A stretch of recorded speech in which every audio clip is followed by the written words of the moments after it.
guilt is that feeling of like, no, I actually did something that does not align with my values that I have chosen for myself, and I feel discord within myself. When it comes to shame, I don't think there's a lot of helpfulness in it. Yeah. It just like keeps you kind of like stuck in your secret, but not necessarily from like a place of integrity. It's more of, oh, they're gonna judge me, they're gonna think this of me. That's the thing, is shame is a very easy way to control people, because that's all they want is to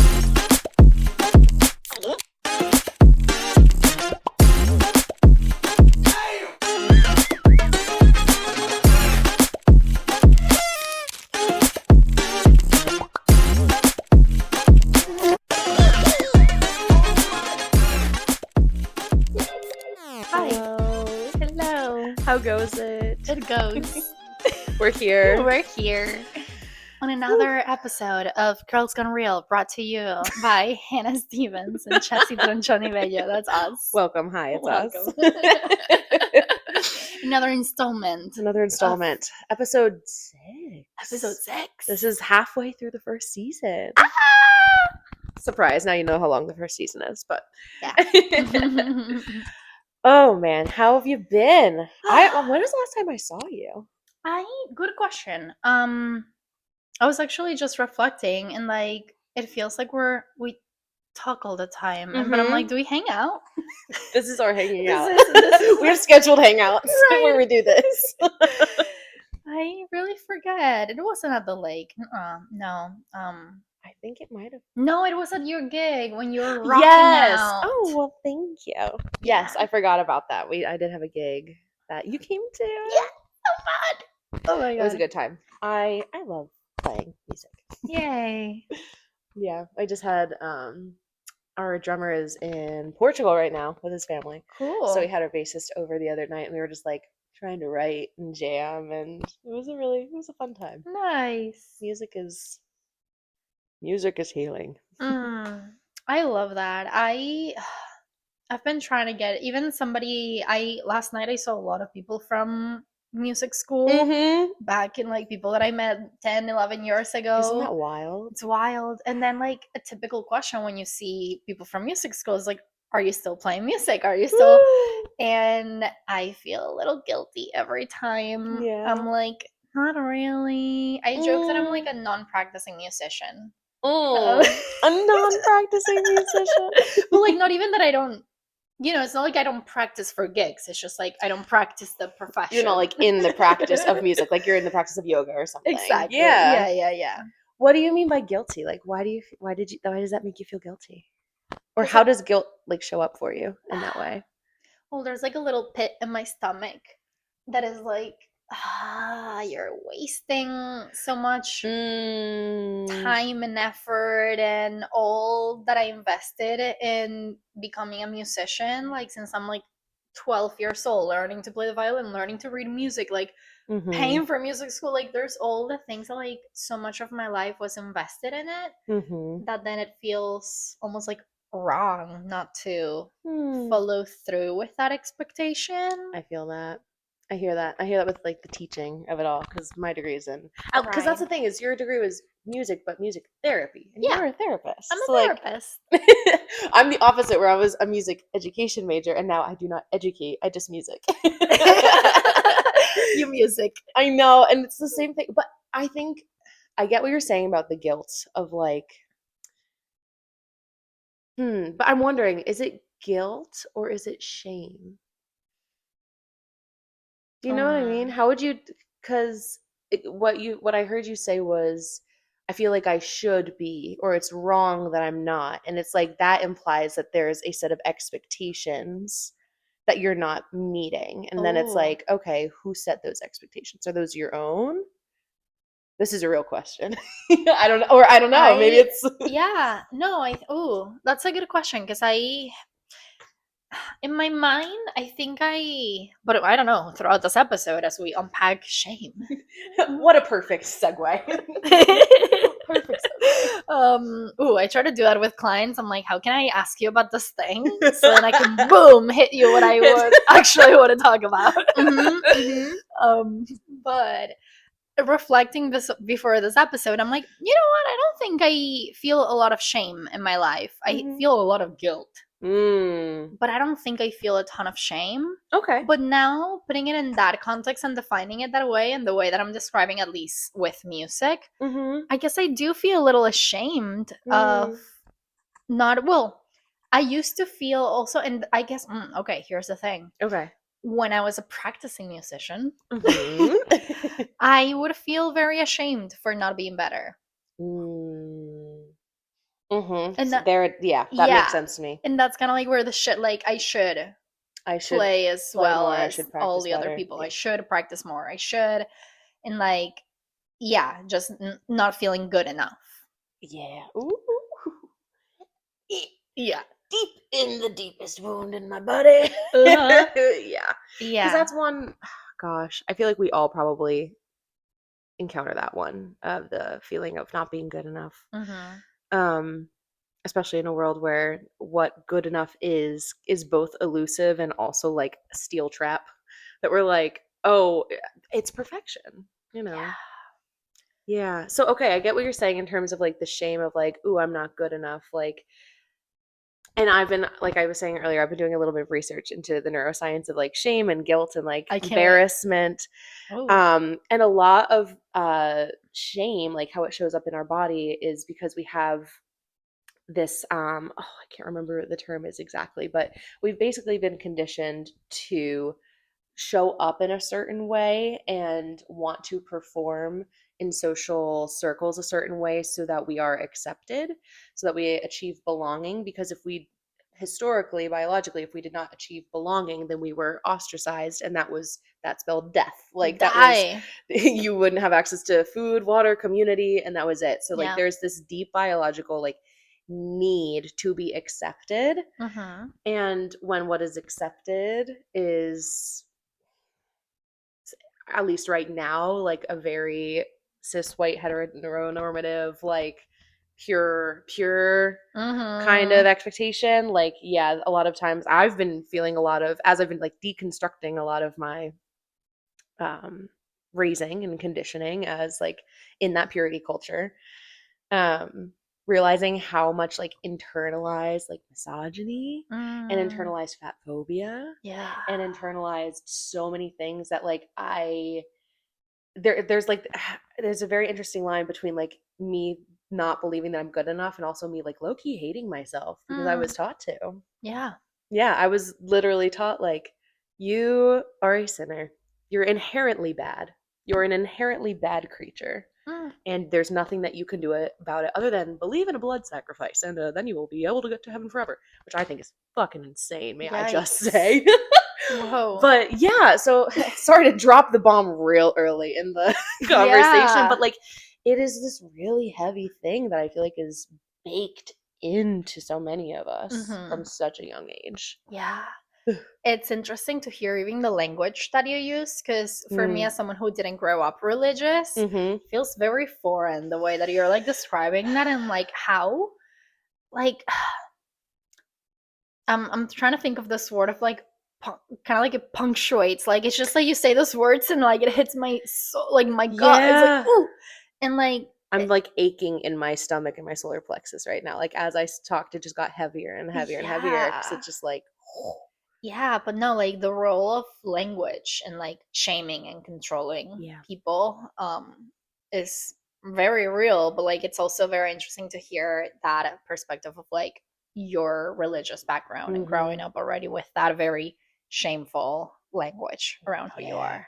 yeah. Because that's the thing, is shame is a very easy way to control people Yeah. because that's all we want is belonging. All we like, oh, in relationships, like the attachment patterns that we all have, like that is all because we as creatures have this deep need to belong, to be Mhm. accepted. And it feels it, you feel it in your body when you're not getting that kind of exact like, perfect acceptance of belonging that you want. Like how many times you've been like, all right, Yeah. I'm going to tell this person this thing, and you have the little scenario in your head, and this is the perfect reaction that I could get from them, and then you don't get that, and then in your body you're like, they hate me or not. But like there's so many there's so many reactions that could come up based on that and based on your experience, and it Yeah. gets crunchy. So, Yeah. It makes me think of reciprocity mm, and how, I mean, of course, there's very loving relationships where you can like be fully yourself, which is, hmm you know, even like our relationship hmm and feels like truly loving and reciprocal and like hmm we can show up as we are. But we know that that's not the case in most relationships. And yeah, this is also why we're chosen family, like yes, we, um, but very often, even in like family of origin or just yeah, and like your original, not original, I guess like the community you were born into, yeah, um there's like that reciprocity is contingent hmm upon you keeping in line. yeah, And yeah, that's also where like the shame comes in of like, hmm if you have a little bit of like shame and embarrassment and guilt about like hmm stepping out of line, then you stay within the line. And when you do stay in line, then you experience some kind of reciprocity. yeah, yeah, That is exactly, like we crave that, we want that, like absolutely. that's how it's so easy to yeah shame us into doing what, Submission, yeah, shame shame, and us into submission. yep, that's And that's that's the what this goal. episode is about. And you know what? As we're talking about this, we're talking about shame. We've mentioned guilt a couple times. Yeah. As I'm like, what I asked you before about, how do we know it's guilt and not shame? I think shame comes when we feel that we're not meeting an expectation that has been set by someone else, whether it's society or family of origin or something we've been taught. Whereas guilt, like true guilt, I think, is kind of like breaking an agreement with yourself in a way. Like, Yes. ooh, like because like you're gonna feel guilt and shame in those situations. I think you'll feel them together because like there's that shameful like, oh man, I messed up, and someone's gonna like blah, blah, blah. But I think guilt is that feeling of like, no, I actually did something that does not align with my values that I have chosen for myself, and I feel discord within myself rather than like I think sometimes we use guilt and like, oh, I feel guilty about like not meeting somebody else's standards, but I'm like, I think that's still shame. I Yeah. think that's still shame. I think the guilt is where it's like an internal thing. Makes sense. I love Mhm. that way of Yeah. differentiating them. As we're thinking about it, I'm like, because I'm trying to think like, what do I feel guilty for? Because I associate guilt with like, growing up, it was a thing. It was like feeling guilty for going against a rule that like I had agreed to or like chosen for myself and being like, Mm-hmm. "Oh, I'm coming to you, mom, to confess because I actually don't feel good about this." And like nobody saw it, nobody saw anything happen. Of like, I need to tell you this because I feel really bad about it because I made a bad decision, you know. Right. Whereas with shame, we're a lot more apt, I think, to hide it. Be like, I don't Yes. want anyone to know I'm ashamed. Like, I'm gonna laugh it off. Like, hee, hee, hee. Whereas guilt is like, there's a little bit more of that responsibility. That's like, I feel like I need to take responsibility for this. Yes. You said something that I think that's so important and significant about shame, that is like Mm. it thrives in the dark. Yeah, it sure It does. loves the secrecy. It loves Mhm. for us to hate ourselves in our minds and Mhm. not like. And the thing, another difference between shame and guilt in the way that I see it is that guilt will very often give you the information that can motivate you to make certain changes. Yeah. Again, kind of like what you say with your values. It's like, hey, this is a notice that you did something Mhm. that doesn't really align. Like, is this you? Like, what? Yeah. What's up? Yeah. Like, it's more like a what's up? What's up with that? Yeah, Do you notice how bad you're feeling right now? Well, that's interesting. You didn't yeah, do anything wrong, but like, yeah. But like, is what? this what you want to choose for yourself? Is this what you want to Mhm. keep doing? Does that serve us? Mhm. In a way that guilt can actually be really helpful, I Yeah, think. I agree. Um, Not pleasant. No. Still like in therapy every week trying to get rid of the guilt that I feel about many, many things. Oh my gosh. But it's different in the terms like there's a positive that can come Yeah. from acknowledging and exploring guilt. Mhm. When it comes to shame, I don't think there's a lot of helpfulness in it because Not it anymore. like demotivates you. It just like Yeah. keeps you kind of like stuck in your secret, in your dark hole of I Yeah. feel shitty about this, but not necessarily from like a place of integrity. It's more of to your point, these external things are like, Yeah. oh, they're gonna judge me, they're gonna think this of me, Mm-hmm. I'm not gonna belong as well within the external community, even if it's like something that you're like, yeah, but I know that there's nothing wrong with this Yeah, for me. and that's the thing. That's the dissonance. Whereas like with guilt is like, no, something is wrong, and I actually do believe that it's wrong because it's something I've chosen. It's not aligned with my values. Shame is like, oh, I did something and other people aren't gonna like it, or like I am showing up and it's gonna make other people uncomfortable, even though I am okay with it, or like at my core, like this is fine, like, mm, Yeah. mm, Hmm. I'm trying to think, and like I can't.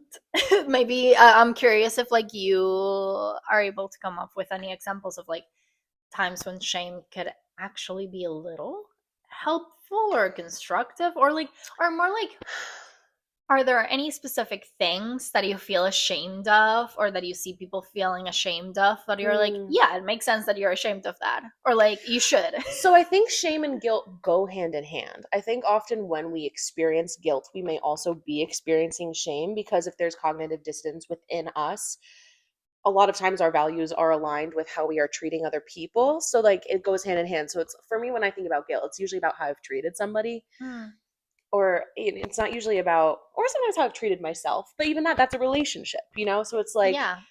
if it's maybe I snapped at my partner, Okay. I'm gonna be like, that I feel guilty because I that's not aligned with how I actually want to be treating people. And then there's that little bit of shame of like, oh, he saw me like do the thing that hurt him, and now he's feeling hurt, and I'm embarrassed and ashamed that I couldn't have been a little bit more like emotionally grounded in that moment. Hmm. So I think, but it's important to not get lost in the shame of it and pay more attention to like, it's giving me a signal, it's giving me something that I can work on here.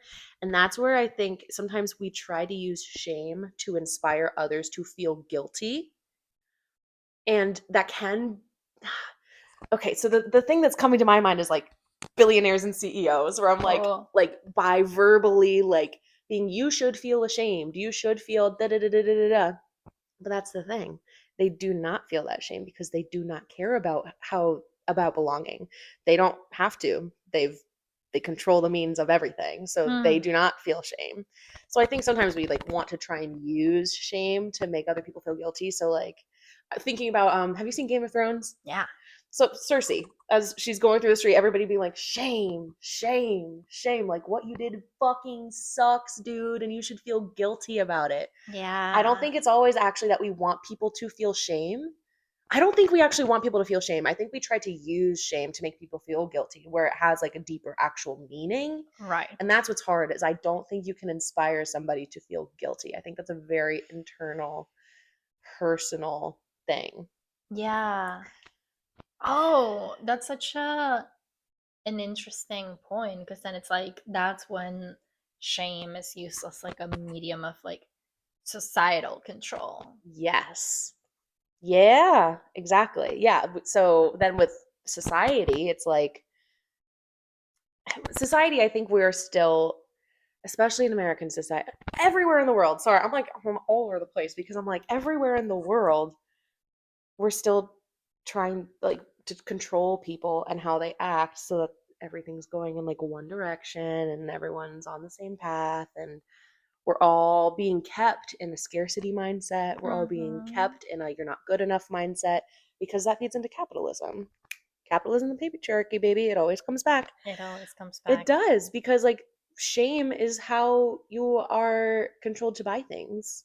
Like, oh, my Yeah. skin's not perfect. Oh no, people are going to think that I'm ugly. I need to get all these skincare products. Or, oh no, I'm fat. People are not going to like me because I'm fat. I need to go get a gym membership and new shoes and a whole new outfit. Mm-hmm. Like, Or the newest drug, or whereas if I instead was feeling like, oh, I really haven't taken care of my skin very well, I need to take better care of my skin so that I don't get melanomas or something in the future. That's guilt. Right. That's that feeling of like, and that's a me thing where I'm like, I'm choosing a value and I'm recognizing I haven't upheld a value, but that's not what we use as a society. That's not what marketing uses. Right. No. Marketing literally uses something called pain points. Marketing literally asks you to identify um your ideal audience member or your ideal candidate or your ideal customer, and then be like, what problem do they have and how can you make them think about that problem and push that pain point? Yikes. That is what marketing is. That is the very first thing that you Yeah. Mm-hmm. Oof. It makes me think of body hair and how Yeah. like especially as women Yeah. we get all these things pushed to us of like all the ways to remove your body hair, even in a way that like then recently I found myself in conversations of all women talking about like all the ways that they're investing their money and time in like laser treatments or this and that so they don't experience the shame of lifting their arms and Mm-hmm. having a little bit of hair in their armpits. Yeah. Like Yeah, because we've been taught and conditioned so hard that that is a shameful thing that you're going to be made fun of. Like, I mhm. remember in seventh grade, I'm in gym class, and Jen Saul, I'm going to use your name because you did this. This Yeah. girl walks up to me and goes, "Do you shave your legs?" And I go, "No. I was 10, 11, 12 years old. I don't know how you are Yeah. in seventh grade." And she goes, "You should." Bag of shoulds. And that was one of my first experiences of somebody being like, "Oh, you don't do that thing? That makes you weird. You should so that people don't do this again." Yeah. It starts so early. I know. Wait, that gave me a flashback of like my aunt trying to like point out to me freshman year of college that I should be doing something about my upper lip hair. Oh my god. What? Like, who cares? Who Is the cares? thing like Yeah, I know. And go ahead. I'm percolating. But go ahead. percolating. No, I was just gonna again point out that difference. That, like, it's not something that like my values tell me that body hair is bad. So it's Mhm. like It's I not guilt. feel it's not guilt at all because like even my values. Actually, here's a I feel a little guilty sometimes when I do shave. I know what you mean. Yeah, because Ooh. that goes against my values. I'm like, I think that body hair has been a way to keep us, well, first to like sell us all the products Mm-hmm. to remove the hair, make money out of us. But also like there's such racist undertones with that and like Absolutely. the quote unquote dirtiness of body hair and Yep. who's that associated with and what a group like there's just so much that in my gut and my values, I'm like, no, we should be working towards a society where we all allow our body hair to exist Yeah. because who told us that it shouldn't? Who told us that it shouldn't? But then, There's nothing like, wrong with it. yeah, okay, here's because I've been on a kick of like saying things that are maybe like a little too personal. But then I'm like, no, that's how we feel less Girl, ashamed of them yeah. and how It's we normalize and exposure therapy, baby. yeah, and how we like get that shame out of that dark Mm-hmm. circle. Yeah. So here's my story about Go for it. after that conversation where all those women were like, oh my god, the best investment in my life has been the laser treatment. Mm-hmm. And then I said something really salty about it. I'm crying.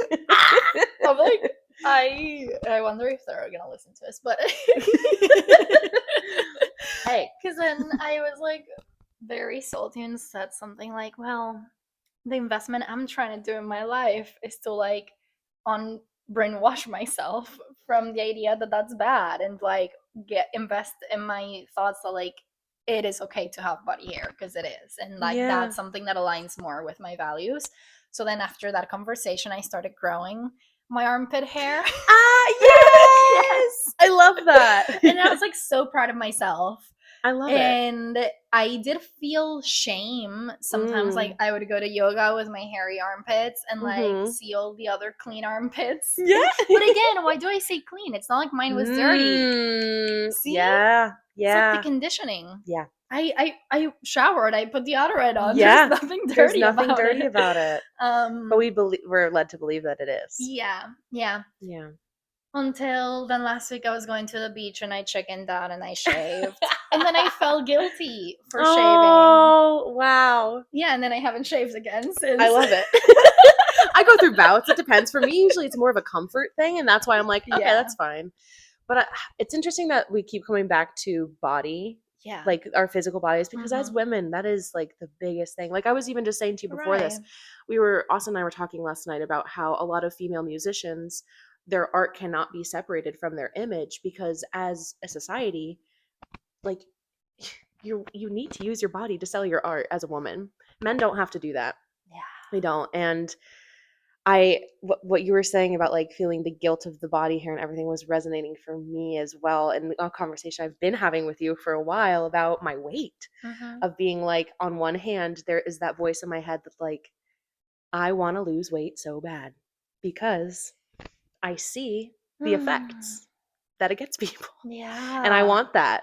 And at the same time, there's that guilt in me that's like, but that is not aligned with my values. Like, my doctor says I am healthy. I work out. I eat well. I do not need in this moment to go through a whole weight loss journey. Not really. And there's that guilt of like I don't, it's that barrier, you know? It's like I feel the shame of being in a bigger body sometimes. But then I also feel guilty for wanting to change that because I'm like, there is beauty in this body and there's beauty in so many other bodies that look like mine. I shouldn't just want to change that to get more belonging.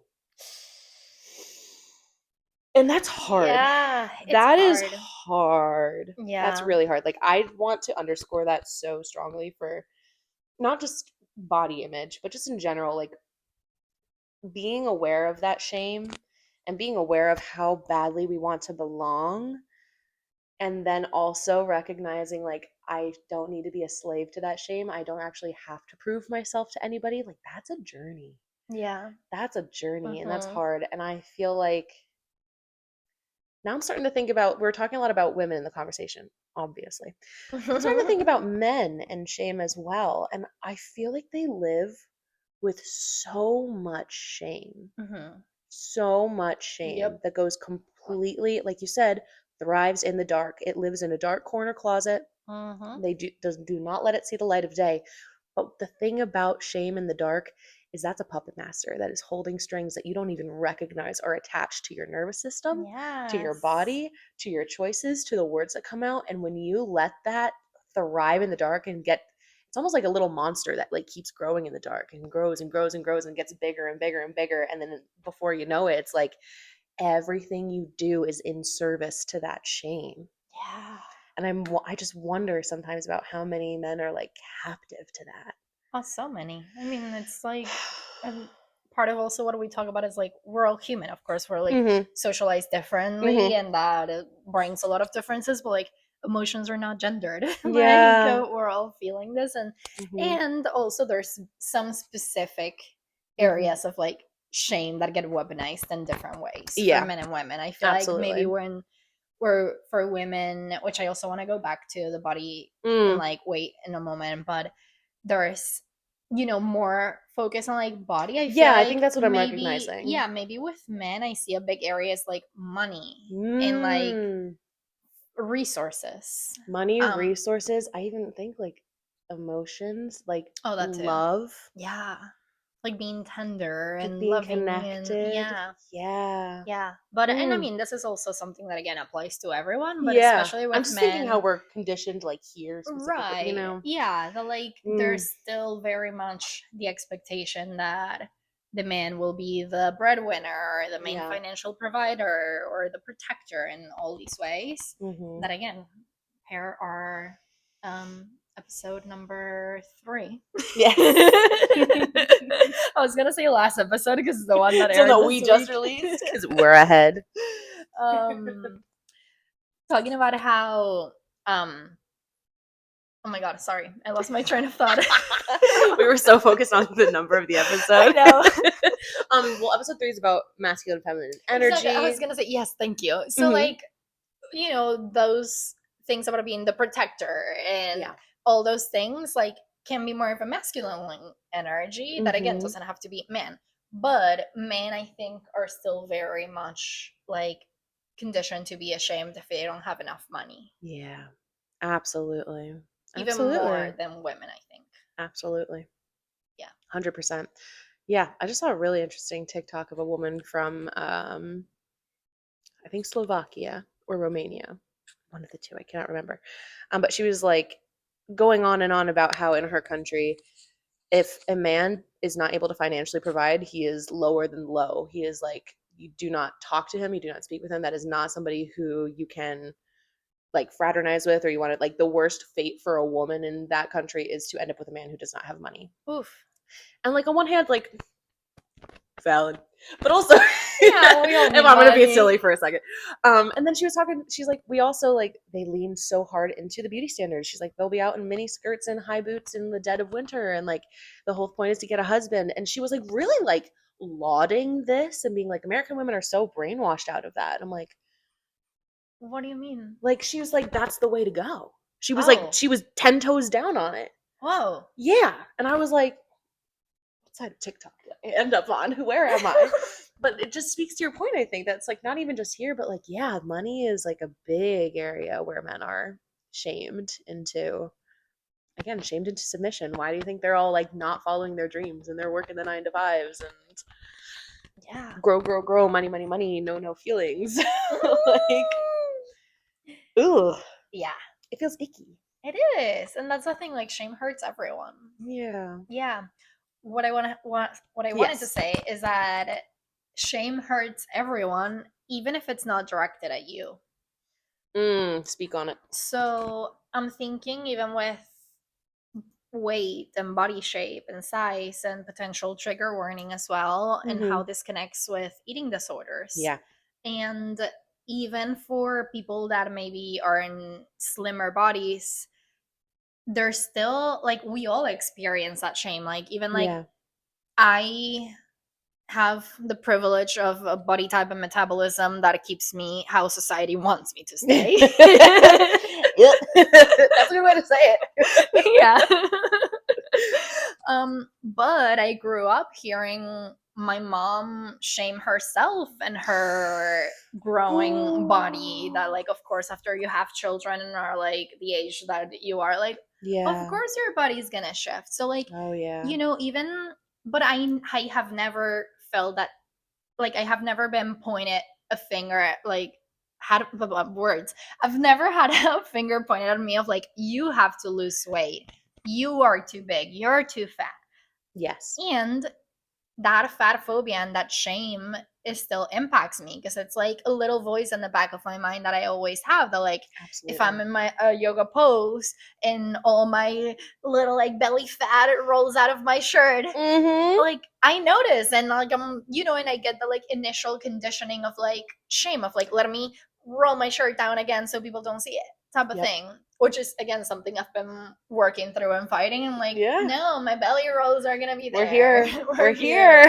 here. This is how I am. Yeah. And Yeah. kind of like also with, and this is not necessarily my personal experience. I mean, I do, going back to the spectrum, we are all in a spectrum of some sort of disordered eating, in Yeah. my opinion. Yes. Not that it has to be a diagnosed eating disorder, but that's Mm-hmm. also how a lot of people end up developing these really lethal Yes. conditions, running away from the shame and fear of Yeah. being fat.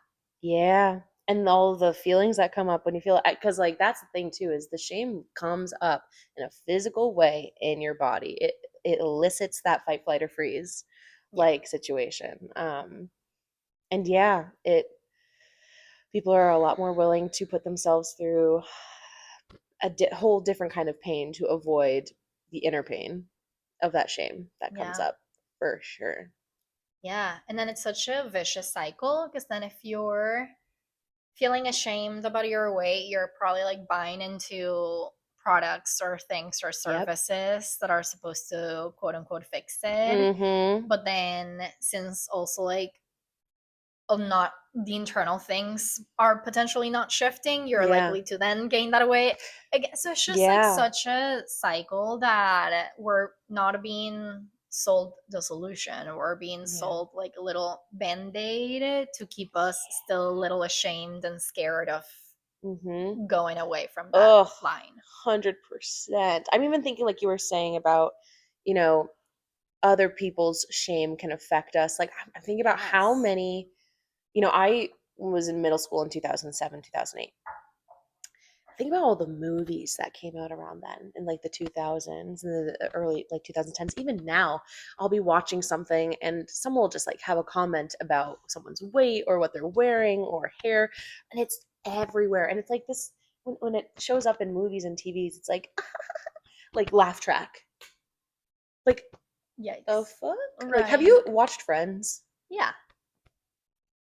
The insane fat phobia and Oh. misogyny in that show is wild, wild. Well, going back and watching it now, I'm always like, I almost can't watch this. Oh, Like, wow. yeah, and like we don't even notice it. That's the thing. Like, Right. and when I talk about this with people, they're like, "Friends." I'm What? like, "Yeah, go back and watch, and you're gonna be actually horrified." Like Yeah. every episode, every single one, they'll weave it in, and it'll be hee hee ha ha, Yeah. and like, and it's just we are really, really, really conditioned. And I think that's why it's so important to be so aware of the conditioning that we're being exposed to. Yeah. Or even, like you said with your mom, like my mom was the same way. Like would look at me, a high schooler, and say, I used to look like you. Yes, that is how the human body works. You too Right. were once a high Oh schooler. my god. Do Uh-huh. moms love to say that? That's exactly like my mom would. And like sometimes like she would say like, "Oh, when I got married, I was your weight." Like, oh, like I'm like, That what? sounds about right, Ma. We were the same age-ish. Right. Like, So random. yeah, and it like on one hand, like I have the anger of like, how dare you say such a thing to me, your child. Yeah. And then at the same time, I have like that sadness that's like, fuck, dude, like you're really, and like my mom has experienced her own mental health and everything, and just knowing everything that she's been through and being like, wow, that really impacted you heavy, and that sucks. Yeah. Just to see it, and not even just in our parents, but like in so many people around us too, and be like, Yeah. why were we all taught to hate Mm. ourselves? I know why, but it makes me sad. Yeah. We really were taught to hate ourselves. Yeah. Like, the fuck? I know. So, what's the opposite of that? What is the opposite of shame?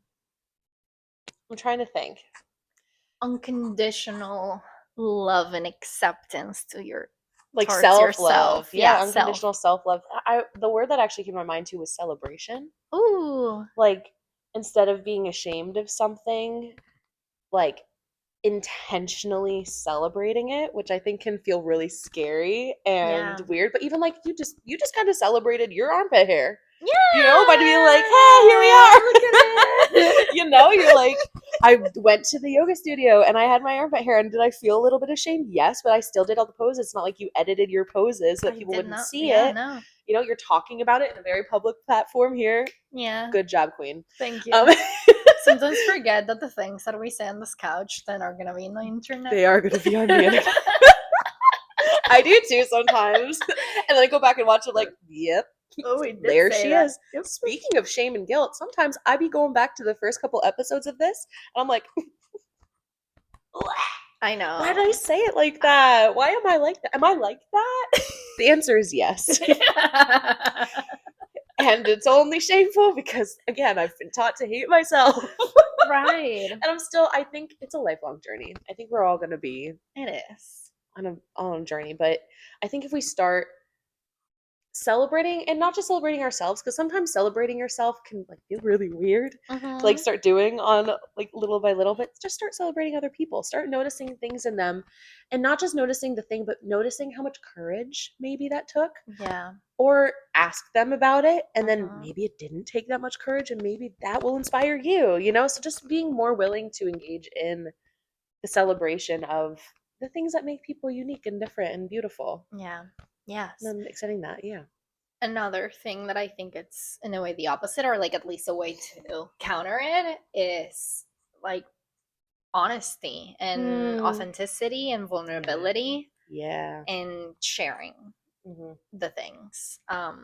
Because when we keep them quiet and silent, Yeah. they grow. So Mm-hmm. you see as the opposite of Yeah. saying all the things. That's a good point. That's something I've been trying to experiment with. It's like when I have a feeling or something come up, being like, can I say that I'm having this experience without it like taking me over? Like yesterday when I was saying to you, like, I shared, I'm like, I'm feeling a little envious actually. And then I was able to talk to her and be like, you know what? I don't actually think it is envy. I think it's regret and something else. And being able to like, give name to the things instead of being like, oh my God, I'm feeling envious. That's not a good thing. I'm not going to say anything. Like and then I could have shame spiraled into like, and here's why I'm feeling envious. I'm not good enough. It could have gone there so quickly, so easily. Yeah. But being willing to be a little vulnerable, being honest and being like, this is what's coming up for me actually. Yeah. That can be like a really good way to start reclaiming those parts of ourselves that maybe we would have had some shame associated with in the past. Yes, totally. I'm really proud of you for saying that and being so honest. And I mean, again, not to toot our own horn, but it's like part of why it's so important to have really strong, loving connections with people that that like that shameful thing is gonna be taken with curiosity and with acceptance. Yeah, for sure. Yeah, and that I did. It was funny. I had a moment of guilt as well. As soon as I sent the text, I'm like, this was her moment. I shouldn't have said anything about myself. Like, I don't need to. But then you were so gracious and opened it up and were like, tell me more about that. I was like, okay, I will. I've actually been thinking about it since I said it. Yeah. But yeah, no, that speaks. I definitely think it speaks to the importance of leaning into connections and community and remembering that the point of being here with other people is that we're meant to support each other. Yes. We're meant to give each other life, speaking life and breathing life into other people. Yeah.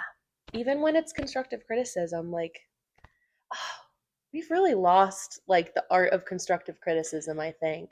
We have. Because I think like we were talking earlier, like people use shame to inspire guilt, to inspire a change of action. That is called manipulation, my friends.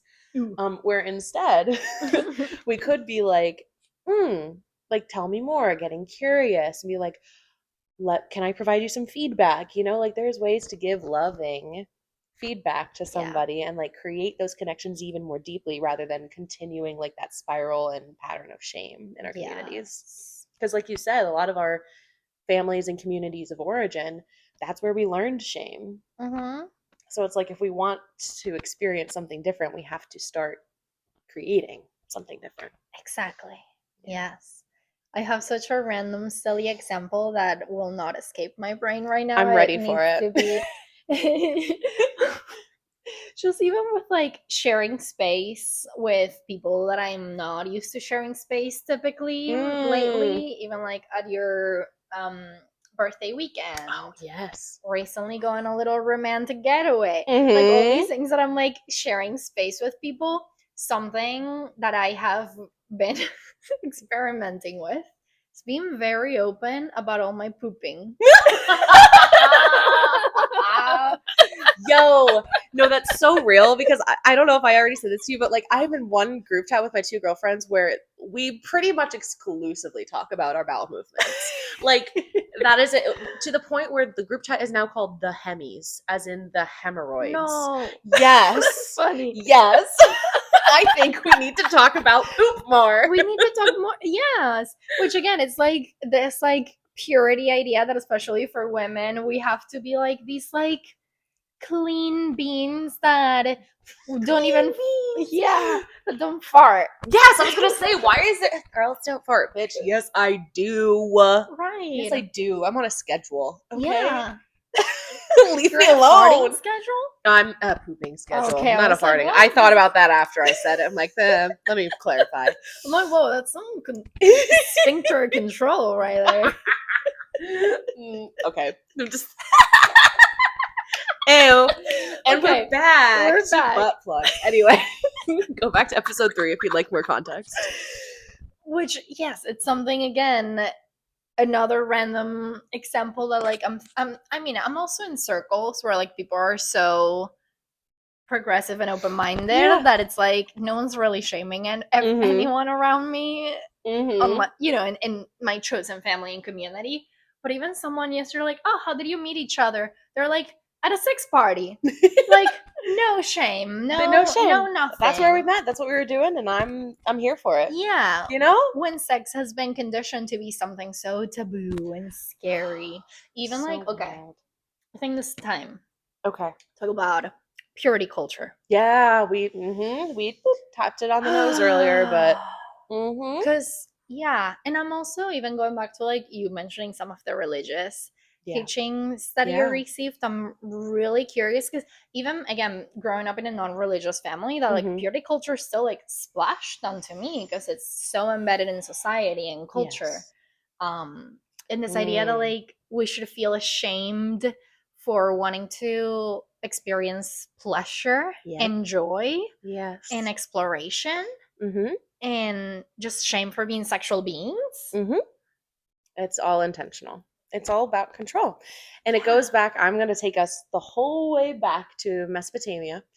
Take us there. Absolutely, because where purity culture comes from, I mean, first let's start with who is the big image that we associate with purity? The Virgin Mary. Literally, before her name is the Virgin, Mm-hmm. where the story, the mythology, is that God or an angel appeared to her and was like, "It's you, baby girl. You're gonna have the king of the world." And she was like, interestingly enough, there is a moment of consent where like the angel asks if that's okay, and she's like, "Yeah, sure." Okay. But what's interesting about that is, number one, she was chosen by God. How do you say no to that? So that's kind of reinforcing the when God or an authority asks for something, you give it without question. Yeah. Number two, it's taking the act of conception and fertility and giving birth and taking all of the pleasure out of it because it was an immaculate conception. There was no Yeah. sex involved. So it's completely removing the pleasure and the act of it and being like the only important part is your ability to steward a human in your body. Mm. Okay. Now, where did the Virgin Mary come from and why has she been created to be this essentially a deity? Like, even in Catholicism, like, she's basically her own little saint deity situation. Yeah.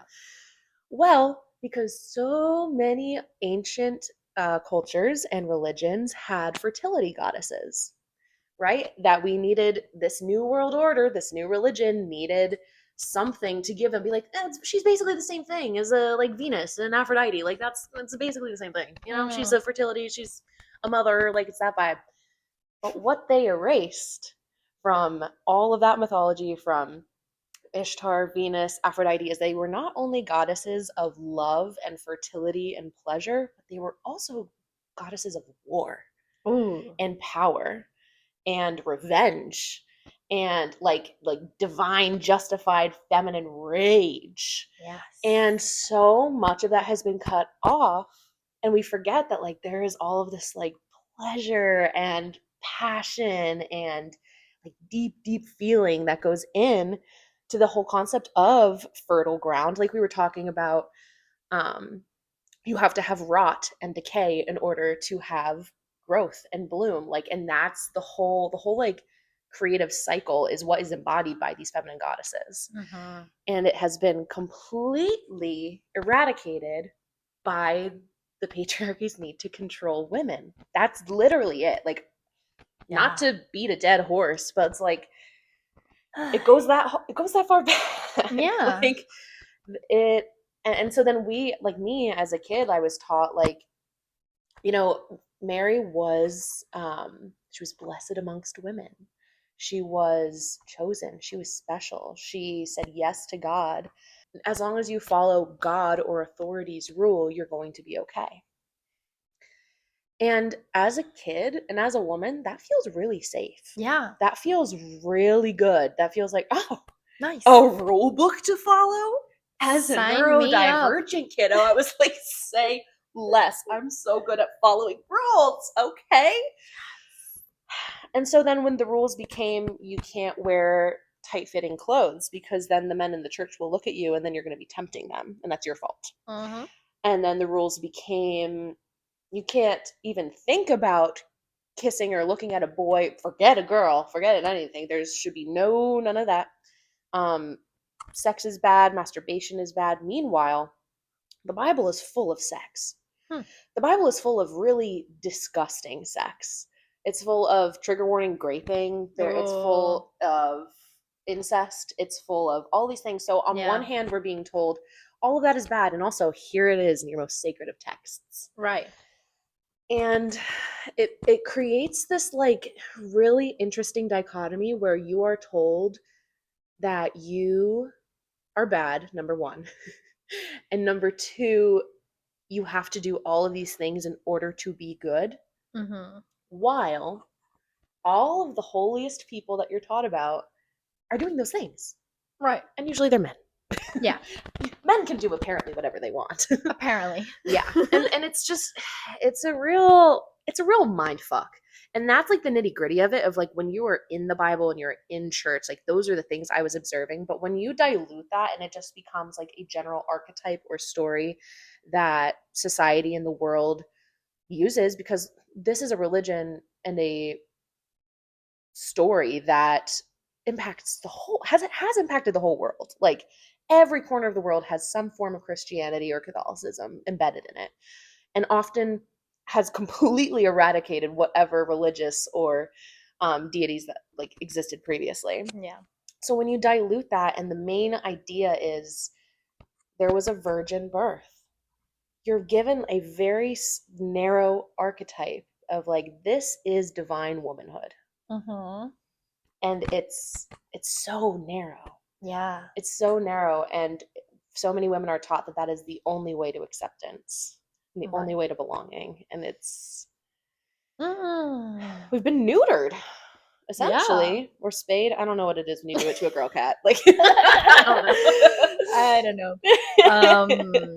That's my tangent. Sorry, you said religious purity culture, and I said let's get into it. Yeah, that's fascinating. It even makes me think of the concept of virginity, and how that's a way to keep young women controlled and really scared and fearful to explore their own I was not allowed to use a tampon. Yikes. My mom was also scared of me using tampons. I had to teach her, like, no, this is not going to take my virginity away. That's what I'm saying. Cool, now that we've established that my little virginity is still protected and sacred, can I use a tampon? Like, God, yeah, like the girls in school in 10th grade taught me how to do it through the door of the bathroom, because otherwise I wasn't going to get to swim that day. And they're like, you're swimming with us. Here's how you do it. You know, it's like, right. Even in a non-religious family, like you were still impacted by that idea of like, it's going to make your hymen and you won't be a virgin. Right. And even thinking, I mean, I love like old-timey, like Victorian era show movie type of thing. A Bridgerton moment. Let's go. Yes. Go ahead. But it just, even in, like in the movies, they'll show like all these procedures where this old yucky man comes to check a young woman's vagina to make sure there's like a tiny little body part, and then if she doesn't have it, then she's shamed and she's lesser than, and she may not be able to marry as well, or like all these things that just how sad and scary it is. So like, I mean, and of course that doesn't happen the same way now, but there's still some shame, like it permeates with like your quote unquote body count, or all these things that society still fears women taking full ownership of our pleasure and wanting to do whatever the heck we want. Absolutely. I'm even thinking with getting your menstrual cycle, getting your period, how in past time it's like, oh, it's your bleeding time, get the fuck out. And they would send women fully away. You're dirty. You're dirty. And it's like, okay, well, this is the only way that I know how to continue having fucking babies, but okay. Yeah. And even to this day, when like people like, have you ever had someone say to you, are you on your period? Right. Shut up. First of all, I will murder you. Yeah. Not really. For legal reasons. First of all. But like still, like things like that where it's just like, yes, and why? Because I'm suddenly embodying some more raw, emotional, aspects of myself, and I'm being a little bit more honest and being a little bit more like a man. Okay. Yeah. Yeah. Oh, Interesting. yeah, no, it's ridiculous. I just have one more random thing to even with like period, that I'm just like remembering how like you're in school and then you're like stuffing period products up your Oh sleeve my so nobody God. else knows that you're Mm-hmm. menstruating Yep. Or because like, it's shameful and because you dirty. can't leave with your purse because then they'll know. Right. You can't go to the bathroom with your purse because then they're gonna fucking know. Like, And that's such a like good in my bra. example. Yeah. Right. And that's such a good example on how we are spending so much extra thinking time and brain power and Yeah. emotional regulation of like Yes. putting that shame away Mm-hmm. in so many little areas of life that we're not even noticing or trying to change. Yeah. Even in that little moment that you're like putting your tampon off your up your sleeve, or that Yeah. moment that you're shaving your armpits because, or like your legs before you wear shorts. Like Mm-hmm. there's like all those moments that like it may not seem big or significant, but like if we were to add up all the time and energy, brain power, emotional regulation that it takes to manage that shame that was implanted in us, I think Mm-hmm. we could do a lot of better things with that time. Yeah. Could be having like good sex. You sure could. You sure fucking could. You sure could. Yeah. Imagine. Imagine. And like you said, even just that idea of like shoving the tampon up the sleeve, like the shame thriving in the dark, you know? Exactly. Yes. It's just like, Yeah, yeah, yeah. don't let the shame be your puppet master. No. Don't. You deserve to be liberated from Yeah. that. And Yeah. we all deserve the biggest act of rebellion that you can do. I think I said it in the last episode about like joy and everything. It was like embodying joy, but it's like, yeah, embodying joy, embodying yourself, doing and saying the things that you want to do without fear of repercussion, with no harm to others. Okay, I'm not Of talking course. about some stupid bullshit. Like, don't twist my words, motherfuckers. Okay. Mm-mm. But like Don't for you do that. yourself, good of all, harm to none, as long as you are just being your most true authentic self. Like, that's the biggest act of rebellion that you can do. Like, that's revolution. Yes. Like, Yes. and we all deserve that. It's so liberating. It's hard. It's hard. There's It a lot of is. emotional regulation, like things in your body that are going to come up and it's going to feel icky. But Yeah. once you push through that, once you make friends with the fear and the shame and the doubt and you bring them with you instead of letting them push you in a direction, Yeah. it gets better. I think so too. Yeah. Yeah. So I think that's what we gotta do. We just notice the shame. We Mm-hmm. say, "Hi, girl. Hey, girl. What you doing here?" We don't think that I don't think thing we need that anymore. anymore. And then she's like, "Oh, wait, really? Okay, Yeah. I'll leave." And Mhm. then, Or even or introduce your shame to your guilt and be like, hey, she actually knows some pretty important boundaries. Maybe you can just show up with her next time. Like, you yeah, don't need to act on your own anymore, shame. Like, yeah, wait for guilt to bring you in, and then you can be gentle with your yes, arrival, okay? yes, Give her some. I heard an interesting concept of like, there's parts of ourselves that if we just try to completely let it go or push it out, it's not really going to fully go away until we mm-hmm. give it another job to do, until we give it another purpose where we like are able to alchemize that. And so Yes, it's that's why I'm thinking like, remind your shame that like it doesn't need to show up without guilt. They're little buddies, yeah, right? And then guilt should be the one who's in charge. Shame is just there to be like, ah! Where guilt is like, oh man, all right. yeah, yeah, exactly. So to Mhm. your point, we tell shame to go be in another room, read a Mhm. book, Go do read a book, something, go to a jerk off. dance. Yeah, jerk off, man. Let it out. And then guilt can do Mhm. what it knows to do, which is like, okay, sit with your thoughts on what you did. Do they align with your values? They don't. Okay, what are you gonna do about it? Cool. Okay, Good I'll be job. here again to remind you if you do this shit again. Exactly. Exactly. Shout out to guilt. Shout out Yeah. to guilt. So yeah, this is our invitation to allow your guilt to be there. You know, we're Yeah. not gonna say that she's Mm-mm. bad. She's Mm-mm. there to give you info, Mhm. but bye shame. Bye bye shame. Bye bye shame. Bye. Bye. Cool. Cool. Do we say bye bye too? I guess yeah. That sounds about it. That's like a good little bow. Yeah. This Nice. is good. All right. Well, Yeah, I'm curious. Let us know if you have any either shameful thoughts that you're trying to get rid of. Mm-hmm. Because again, that's the thing. Yeah. Like when you like put it out there, Mm-hmm. then you start feeling a little Yes. more connected. Or So even please tell how us. you get rid of shame in the moment, because Exactly. shame, sometimes it pops up and it's like, like I said, like it just feels like it's screaming inside you. I mean, for me, I've just started like shaking like a goddamn dog, just like, I'm just gonna shake it out. Nice. Just give it a little, boop, okay, everything's fine then. And then that forces me also to do something weird and physical, where it's like usually that would cause me shame. Yeah. Is like to do something weird and physical out in public. Right. But it's like if I am choosing to do that and then let it out, be like, okay, All right. Oh yeah. there you go. Nice. That's it. So let us know. What are your little tips and tricks Yeah. on releasing shame? And in the meantime, stay real. Stay real.